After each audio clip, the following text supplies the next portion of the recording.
Ja слушнавте песната Планина, Пирин, Планина. За почеток на оваа програма во Фокус со Силвана Павловска.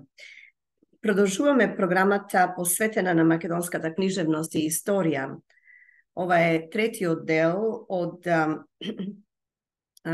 книгата на Димитар Митрев, кој чиј наслов е Пиринска Македонија. Денешната тема или четиво е Пиринска Македонија во национално ослободителното движење. Во самијата во кресна и разлог беа првите пројави на револуционерното канализирање на стихийните отпорни сили на нашиот народ во Пиринска Македонија. Тие востанија пред весници на нашето подоцнежно широко национално револуционерно движење ја изведоа на сцената на македонската национална борба новата и основна движечка нејзина сила – селанството.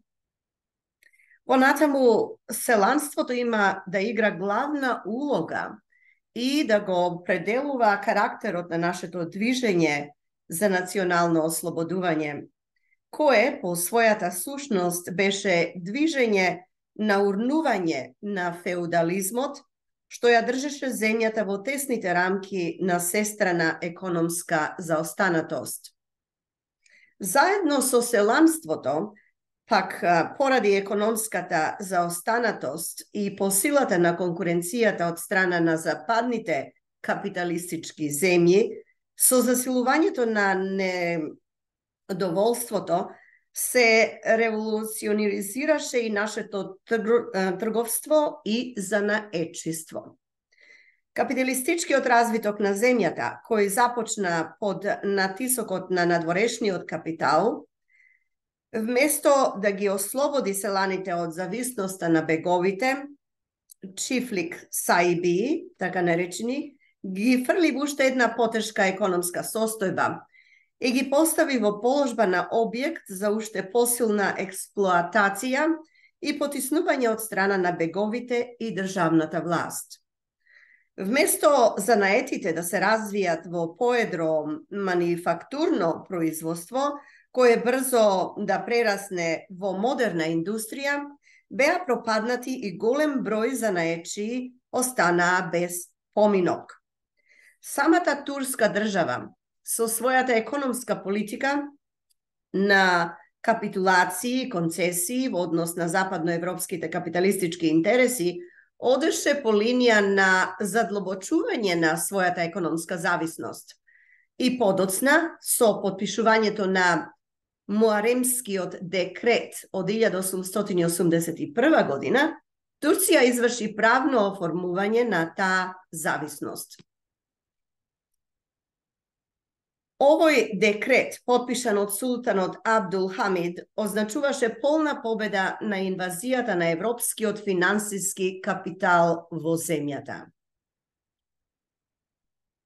Турција представуваше широк и неограничен простор за најразлични економски манипулации на кредиторите капиталистите.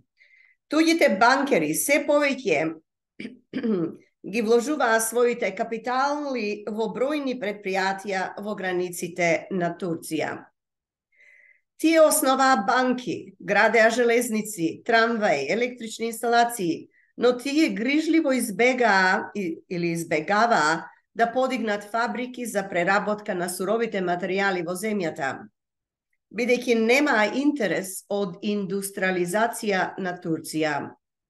Во нивен интерес беше таа да остане само земја, која ќе дава сурови материјали и која ќе служи како потрошувачка база на производите од европската индустрија. Ве подсеќава на нешто што се случува моментално, посебно. Суровите материјали се купуваа на нечуено ефтини цени, а индустриските производи се продаваа на нечуено скапи цени. Тугите банкери, акционери и трговци, не оставајќи ги своите печалби во земјата и не инвестирајќи ги во местните индустријски предпријатија, а изнесувајќи ги надвор од земјата, ја одземаа можноста да се развијат во Турција еквивалентни на ограбените стопански ценности.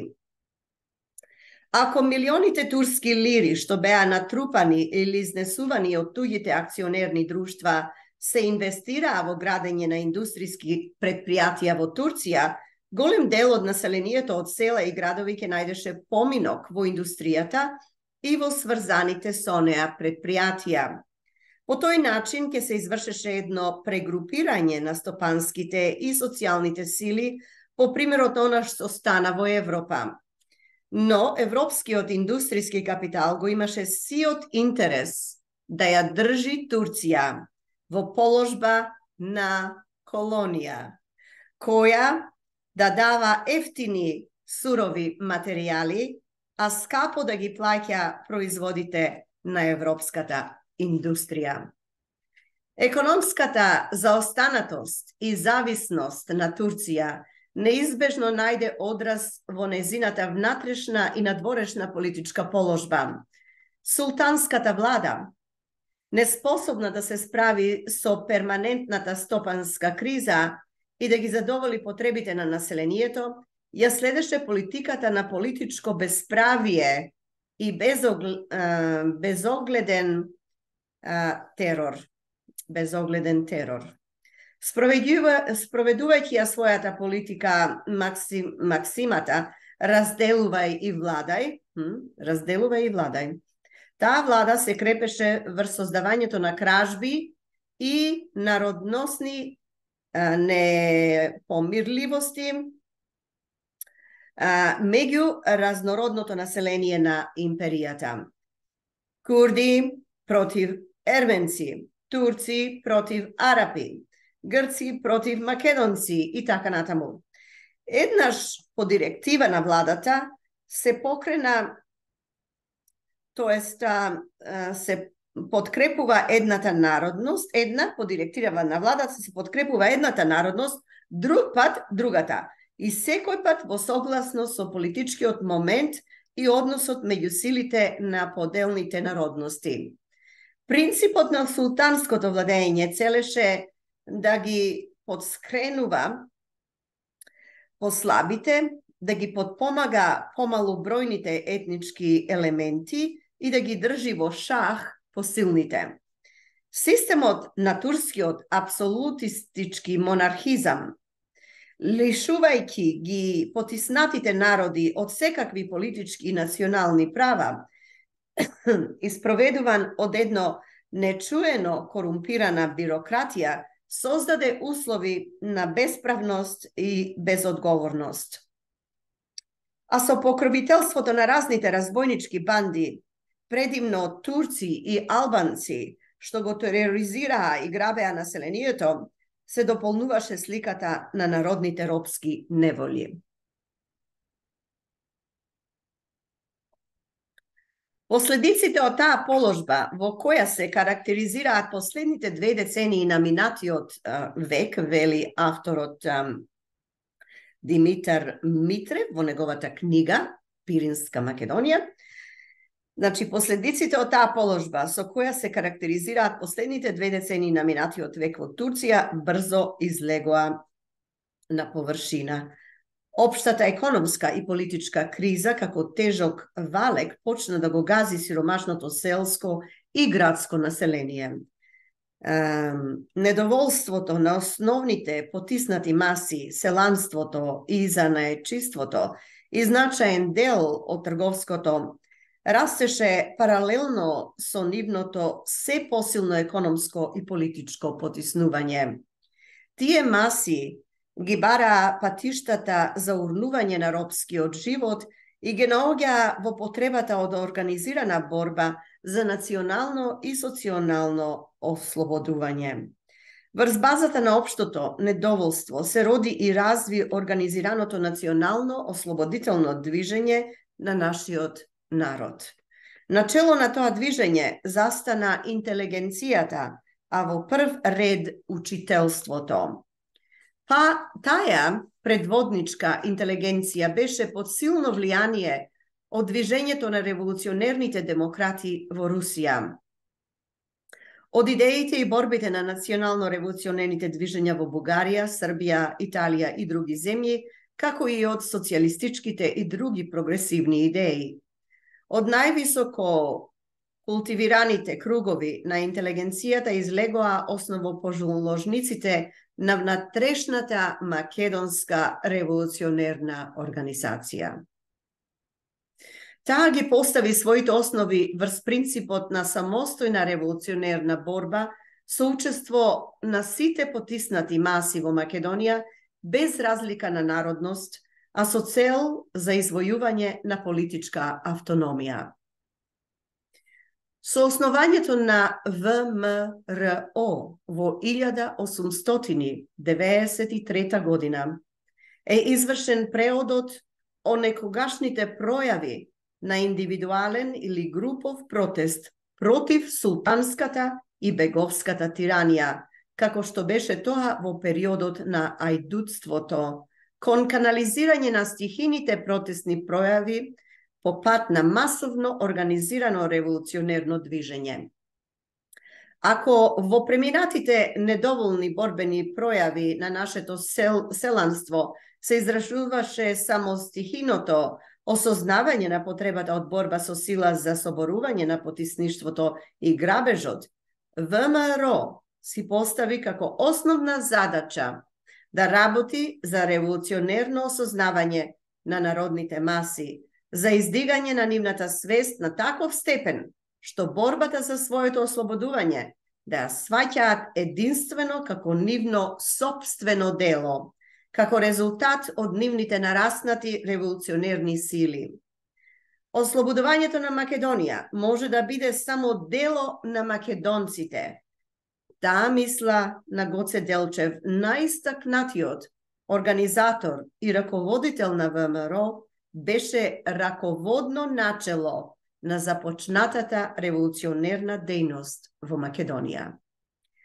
Но движењето не можеше да се развива како самостојно дело на македонскиот народ, на сите потиснати маси во Македонија, ако не се спроведеше една јасно разграничувачка линија меѓу него и шовинистичките завојувачки обиди на балканските династии во однос на Македонија.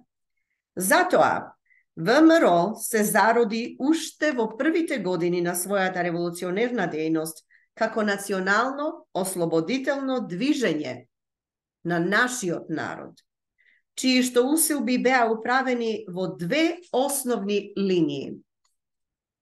Против султанскиот апсолутизам и беговскиот феудален грабеж од една страна и против хегемонистичките и интервенистичките планови на соседите на Македонија балкански држави, кои беа управувани од монархистички и буржоазиски клики, а за командни позиции во борбата на македонскиот народ од друга страна.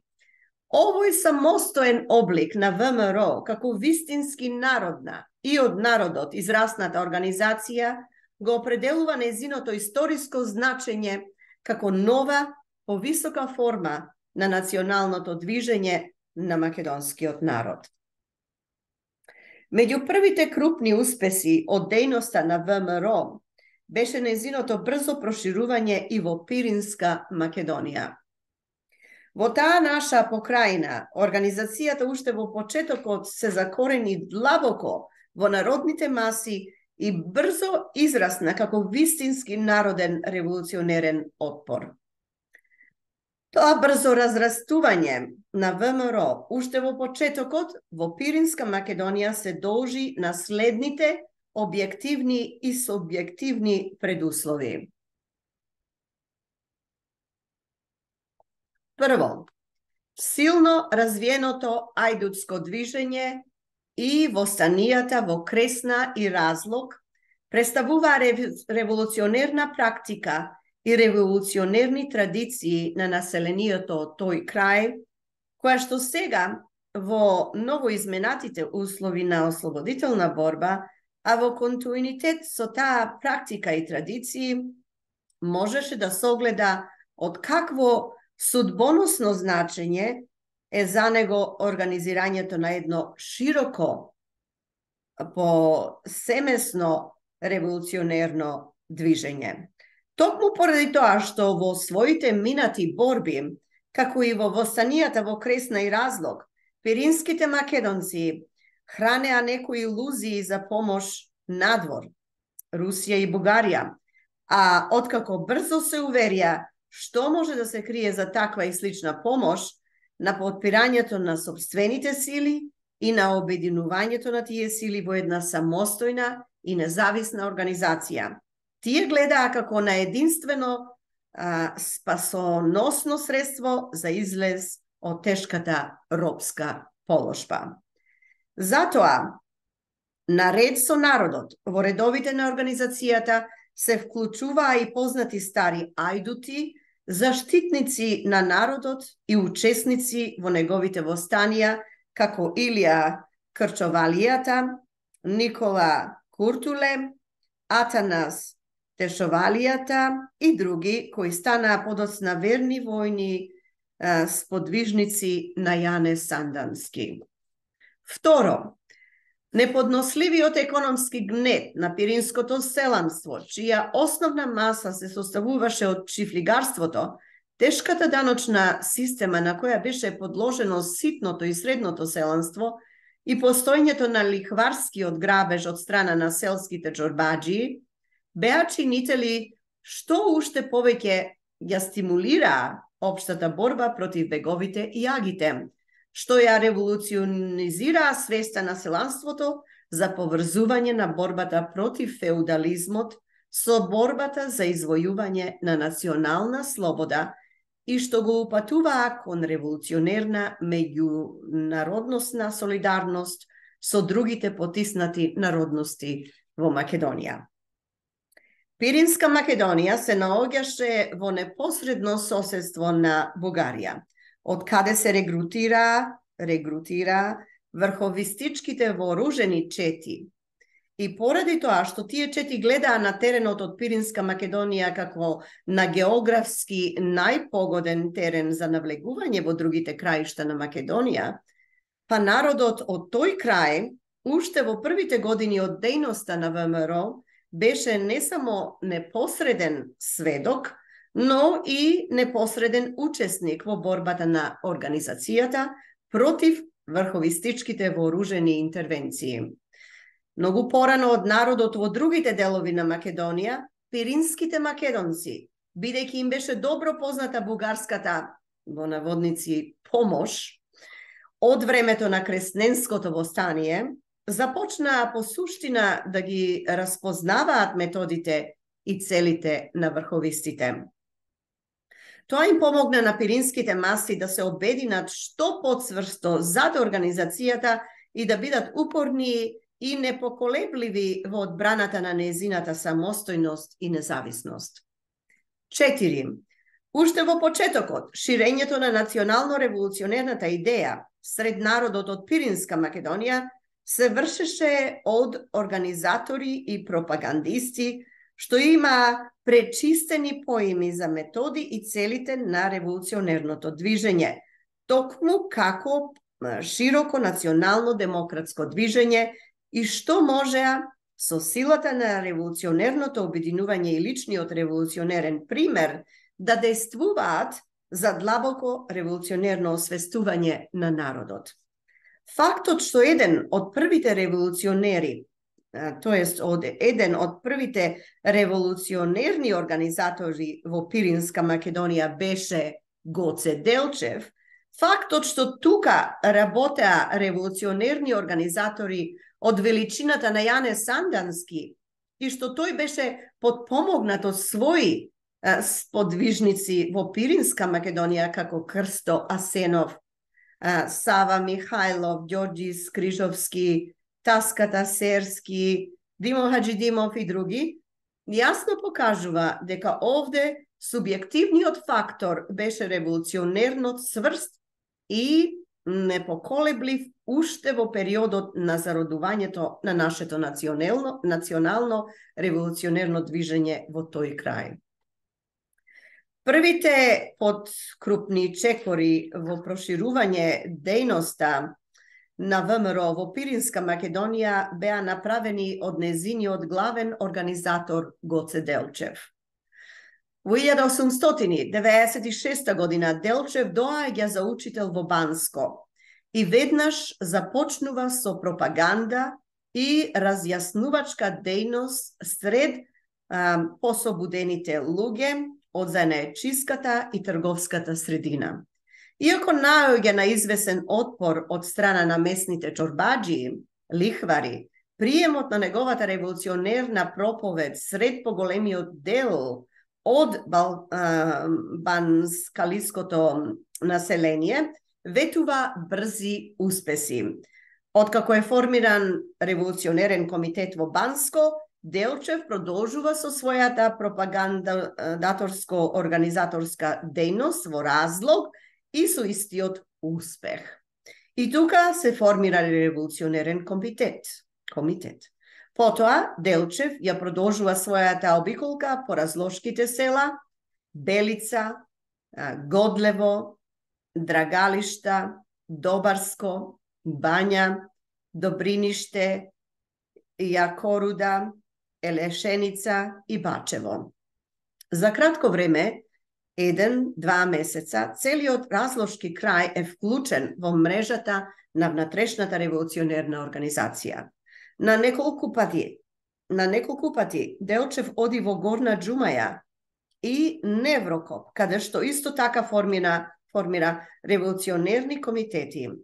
Успел да ја внедри револуционерната идеја длабоко во свеста на пиринските маси, а Делчев го напушта пиринскиот терен, сигурен дека ќе го остава револуционерното дело во здрави раце. За целото време на својата работа во пиринскиот крај, Делчев беше во непосреден контакт со местните револуционерни раководители и работеше најмногу за нивното собствено револуционерно издигање, така што самите тие да се проникнат од важноста на револуционерна дејност, за да биде таа со успех спроведувана меѓу самото население и првенствено сред селското, кој што беше грбникот на револуционерната организација.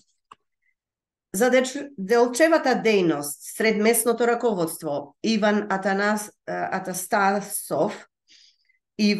Анастасов, Грчето од Мелник и местен револуционер деец, во своите спомени го вели следното. Цитираме: до тогаш, до доаѓањето на Делчев, мислев дека револуцијата е лесна работа, само да се внесат пушки и толку. Но Делчев ни објаснуваше дека не можеме да се надеваме на туѓа помош, да не чекаме од Бугарија помош, ни од која друга сила, а треба да се подготвиме одвнатре, во својата душа. Секој селанец да се проникне од таа идеја и да се подготви и тогаш да се дигне масовно востание. До тогаш никој од надвор да не се меша во нашите работи. Делчев агитираше да им проповедаме на селаните да не одат под турски судилишта, кои само ги скубат, а да си основаат селски судови и сето сами да си го расправуваат, да се пропагира идејата за слобода, да се покажува како живеат луѓето во други слободни земји, да му се раскажува на населението како станувале на други места револуциите, кои ја дадоа слободата на соседните земји, Влашко, Србија, Грција, Крит, да се действува, да се избираат по селата раководни тела, да се најдат курири, вели господинот Иван Анастасов, Грчето од Мелник. Она што го беше извршил Гоце Делчев за популаризацијата и за цврстувањето на национално-револуционерна идеологија во Пиринска Македонија, укажа огромно воздейство за понатамошниот тек на организационите работи во тој крај.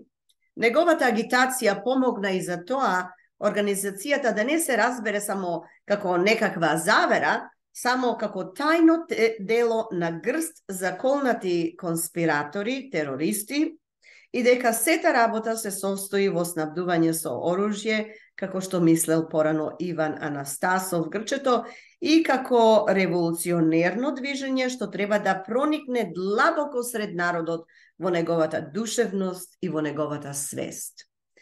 Во тој дух беше продолжена револуционерната дејност во Пиринска Македонија од достојниот следбеник на Делчева, Јане Сандански, кој уште во 1899 година израснува како централна организаторска личност сред револуционерните дејци од Пиринска Македонија и кој, работејќи токму во духот на Делчевите укажувања, имаше полна подкрепа и приврзаност кај самиот народ.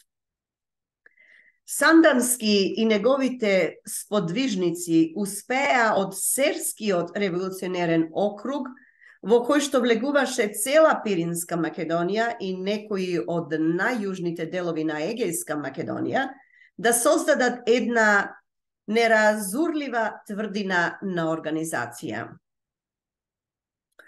Една од основните причини за крупните и брзи достигнувања на организацијата во Пиринска Македонија беше и тоа што револуционерните раководители од тој крај, начело со Сандански, гледа на борбата за разрешувањето на селанското прашање како важна предпоставка и силен лост за раздвижување на револуционерната само иницијатива на селанските маси во нивниот отпор, тоест во нивниот напор за ослободување од крепосната положба во која ги беа фрлиле беговите Чифлик Сајби по пат на борба да се снабда со своја земја и да го отфрлат тешкото даночно бреме. Сандански и неговите другари соборци се покажаа и во агитацијата, и во практиката реалистични политичари и револуционери, зашто на националното ослободување не гледаа како на некаква самоцел, а го поврзуваа и со ослободувањето на масите од економскиот гнет, што не ја оставија борбата за разрешување на аграрното прашање за подоцна, кога ќе победела националната револуција, како што мислеа некои други револуционерни раководители, а се зафатија уште во времето на револуционерниот период да завојуваат известни придобивки за олеснување тешката состојба на селанството. Сандански израсна како верен заштитник и изразител на најбитните интереси на македонското селанство, кое представуваше 3/4 од народот на Македонија, главно поради тоа што наурнувањето на феудализмот, а кое што означуваше ликвидација на чифлигарскиот систем, гледаше како на првостепена револуционерна задача. Преку создавањето на една неподнослива положба, при која беговите ја загубија значително својата командна сила пред пораснатото влијание на организацијата, не само што се ограничуваа нивните можности за безогледна експлоатација на чифлигарските маси, но се наоѓаа приморани да ги напуштаат и продаваат своите чифлици. Заедно со тоа, организацијата го правеше невозможно со своите акции и собирањето на десетокот и другите даноци, а ги санкционираше и местните домашни чорбаджи, лихварските трговци, кои беа не помалку експлоататори на народот од беговите. Тие успеси на организацијата во ограничувањето на економскиот гнет и грабеж го издигнуваа незиниот престиж пред населението и тоа гледаше во незино лице еден вистински свој заштитник и поборник за неговите права. Друг крупен успех на организацијата од Пиринска Македонија беше и тоа што таа се издигна не само како институција за вооружена четничка борба, но истовремено и како институција која превзеде на себе функции на државна власт во однос на решавање разни спорови меѓу населението, негирајќи ја наполно корумпираната султанска власт, незините судови и други незини државни институции. За тоа говори самиот Сандански во своите спомени. Цитираме: во село Караќеј, Неврокопско, разгледавме 7 дела поред. Поземање, давање. Например, За една нива за 4 лири се суделе и едниот потрошил 26 лири по судии, а другиот 22 лири. Ги повикавме, ги пресудивме, се простија и се сврши делото. Од овдека отидовме во село Тарлис. Тука уште не беше наоѓала чета. Разрешивме дело меѓу општината и еден чорбаджија за една воденичка вода и корија. Назначивме една комисија од друго село, од село Каракеј. Направија пат за водата и друго. Добро се разреши делото. Тоа се зборовите на Јане Сандански во своите спомени. Превземајќи на себе се повеќе функции на правосудна власт, организацијата, значи ВМРО, не се задоволувала само со тоа да разрешува спорови меѓу населението, да биде само со функцијата на справедлив арбитар. Таа работеше и за неговото културно издигање. Водеше борба со разноразни предрасуди, назадни адети и суеверности. Лично Сандански се грижи за отворање на библиотека и читалишта, за изградба на училишта, за ширење на просвета сред населението. Со таа своја дејност, организацијата во Пиринска Македонија ги постави основите на револуционерниот демократизам. А со ограничувањето на бегот во феудалниот грабеж ги подкопуваше основите на самата феудална система, дефинирана од Делчев како османска тиранија, и преку заштитата на економските и просветните интереси на македонското селанство, успеа да направи од него основен движечки фактор во револуционерната борба. Со тоа, таа успеа да го прошири своето влијание и над инородното македонско население, предимно кај сиромашните турци и гркомани. Во Драмско, голем дел од сиромашното турско население или активно ја помагаше организацијата или ги праќаше своите младинци во незините чети. Во Драмско и Мелничко некои од гркоманите, гледајќи дека организацијата не се бори за тоа да ги прави присилно бугари или грци, а да ги поведе сите народности во Македонија во борба против општиот непријател, султанската власт, им даваа подкрепа и заштита на четите, а некои од нив, како веќе споменатиот Иван Анастасов, Грчето, станаа активни организациони работници. Во Драмско, познати гркомани како Димитриев, поточно Јан Чолу и Ангел Урумоулу од село Плевња и Иван Богурев од село Вискен и други, откако разбрале дека се држани во заблуда, се објавиле безрезервно на страната на организацијата. Успехот кој што зависеше до голема степен за цврстувањето на организацијата во Пиринскиот крај е изигнувањето до висока степен на увереноста на угнетуваните народни маси во нивните собствени револуционерни сили и во нивната добра и брза подготовка за активна и издржлива револуционерна борба. Отпирањето врз сопствените сили означуваше во исто време и запазување самостојноста и независноста на самата револуционерна борба.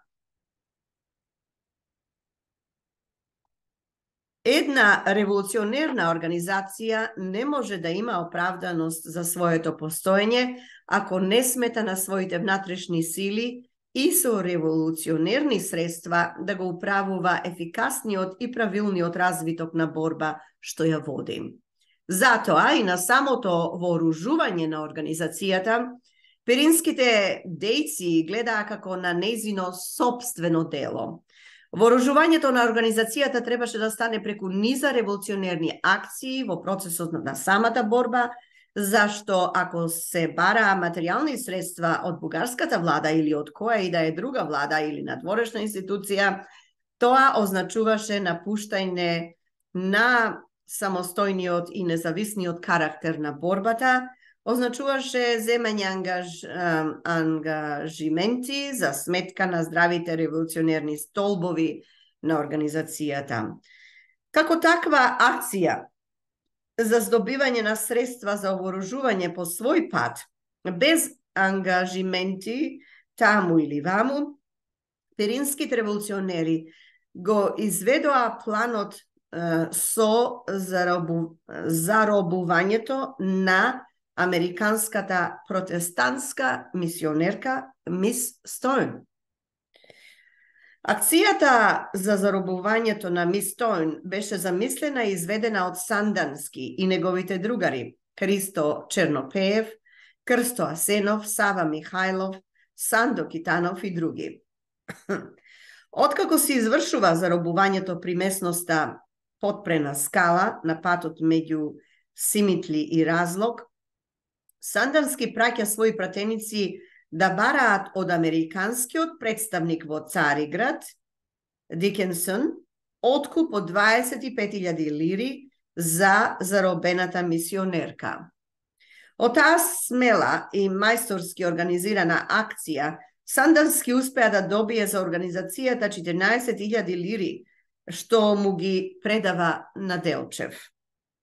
Сумата се распределува подоцна од една комисија во состав Гоце Делчев, Ѓорче Петров, Димитар Стефанов и Сава Михајлов за потребите на подоброто вооружување на организацијата.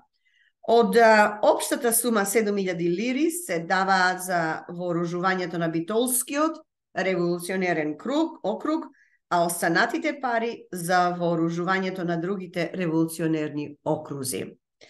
Длабоките народни основи на организацијата во Пиринска Македонија, незиниот широко демократски карактер, се должат во голема степен и на тоа што незините раководители од овој крај не се задоволуваа само со постоењето на Четничкиот институт. Во првите години, кога требаше да се проправува патот на револуционерното движење, кога требаше да се освојат излезените позиции за подоцнежното омасовување на движењето, Војводскиот и Четничкиот институт беа една неопходност.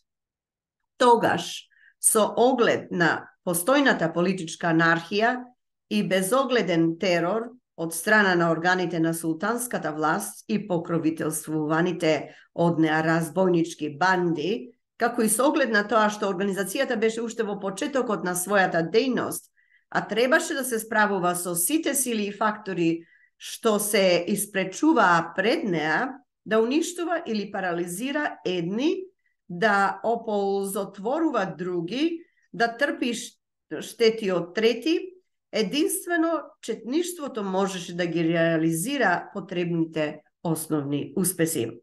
Но, откако Четничкиот институт се утврди, откако беа освоени цврсти позиции сред народот и откако самиот народ се поактивно учествуваше или ја помагаше активно револуционерната борба, наложително стануваше преминувањето кон поширока револуционерна иницијативност на самите маси. Таа потреба за прв пат беше согледана од раководителите на организацијата во Пиринска Македонија, зашто токму тука беа на лице најбрзи успеси во однос на незиното омасовување. Уште пред Илинденското востание, во Серскиот револуционерен округ почна да се работи за создавањето на местна народна револуционерна милиција и за претворањето на Војводскиот институт во институт на инфраструктури и пропагандисти, без да се расформираат околиските и окружните револуционерни чети, кои и понатаму требаше да останат главни револуционерни јадра при изведувањето на покрупните акции. Преку таа организациона реформа се постигаше и подиректна, пополна врска меѓу револуционерното раководство и народот, како и поефикасни операции против непријателот. А преку засилувањето на народната револуционерна самоиницијатива, самиот народ го обогатуваше својот револуционерен опит и ја зајакнуваше својата преданост кон делото на национално ослободително движење. Збогатувањето со нови форми во револуционерната работа во Пиринска Македонија се постигнуваше главно по две линии. Прво, од создавањето дека една револуционерна идеја, за да стане и револуционерна сила, безусловно е потребно да се потпира врз цврста организација. И второ, што силите и кадровите на организацијата треба да бидат зачувани од секаков авантуризам, кон безогледни и самоцелни терористички акции и да се користат за обмислени, добро подготвени и резултатни во однос на последиците револуционерни действија. Сушност, таква беше воопшто тактиката и стратегијата на ВМРО под водството на Делчев. Но тоа се спроведуваше на практика најцелосно и најдоследно од револуционерните раководители во Пиринска Македонија, кои секогаш се пројавуваа како вистински револуционерни стремежи и реалистични политичари. Самиот Сандански зборуваше: "Јас не го чекам брзото ослободување на Македонија. Тоа може да не дојде дури во моите денови, но јас сакам да го запазам народот и да го организирам. И ако тоа стане, тој ќе ја добие својата слобода", рекол Сандански. Таа мисла не означува бегство од решителни акции, не означува пасивност или развлекување на револуционерните акции, но разоткрива едно длабоко сфаќање за потребата од огромна револуционерна организаторска и воспитна работа сред народот, за неговата полна подготовка со цел да се постигнат што побрзи, но и што порезултантни акции со главна последица – ослободување на Македонија. Таква огромна револуционерна работа можеа да вршат само луѓе што сами беа изградени како револуционери со цврста револуционерно-демократска идејност и како револуционерни организации проверени на дело. Една од битните особини на самиот Сандански беше неговиот безпогрешен усет да ги цени луѓето реално, да подбира издржливи и идејно цврсти револуционерни кадрови. Не е ништо случајно што неговите најблиски сподвижници Димо Хаджидимов, Ѓорѓи Скрижовски, Александар Вујнов, Тодор Паница, Стојо Хаджиев, Чедомир Кантарџиев и Ѓорѓи Казепов им останаа до крај доследни на основните принципи за самостојноста на македонското национално ослободително движење и паднаа на својот борбен пост, прострелани од убици пратени од истата онаа централа што го заповеда и неговото убиство. Софискиот Кобуршки двор. Софискиот Кобуршки двор. Токму поради својата преданост кон принципите за самостојноста на македонското национално ослободително движење и што доследно ги бранеа тие принципи, дејците од Серскиот револуционерен округ, кои се познати во македонската историја под името Серчани, уште во првите години на својата дејност беа анатемосани од великобугарските врховисти како сепаратистичка група. Сушност, Серчани кои се бореа за целоста и независноста на национално-ослободителното движење на македонскиот народ, не само што не можеа да бидат сепаратисти, но беа најјарки борци против сепаратизмот во организацијата, што беше распалуван најмногу од прикриените врховисти во неа и во незиното раководство.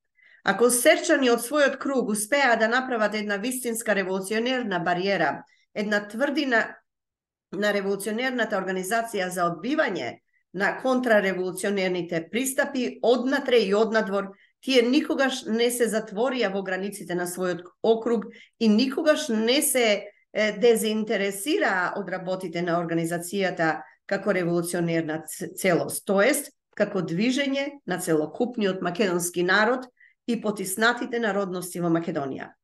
Фактот што тие од секогаш водеа најдоследна борба против општиот внатрешен и надворешен непријател на македонскиот народ може да биде само доказ за нивниот голем принос кон општо македонското ослободително дело.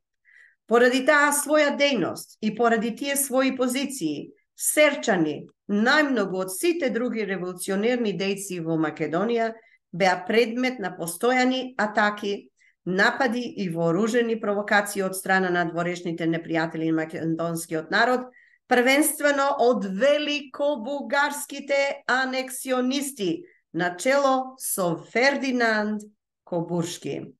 Од првиот ден на својата дејност и до крајот на својот живот тие останаа непоколебливи, бескомпромисни, доследни борци против централите и агентурите на врховизмот.